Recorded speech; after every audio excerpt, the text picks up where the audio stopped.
Assalomu alaykum, qadrli do'stlar, Dilmurod obunachilari, xudo xolasa sizlarga yana bitta yengil topib qo'ydim. Hammom bola, zo'r bola.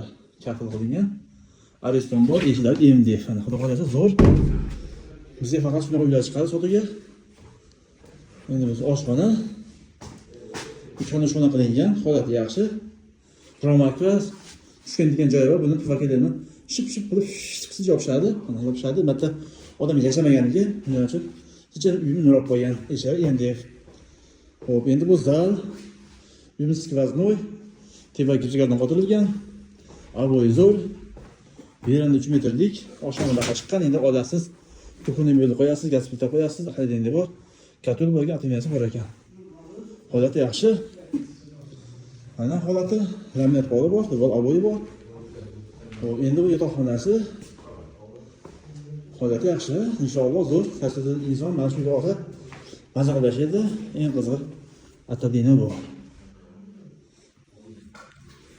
Farg'ona shahar tennisni ko'rda bo'lyapti. 4-qavatda 2 xonalik skvoznoy uy sotilyapti. Narxini uydagilari $22 deyapti.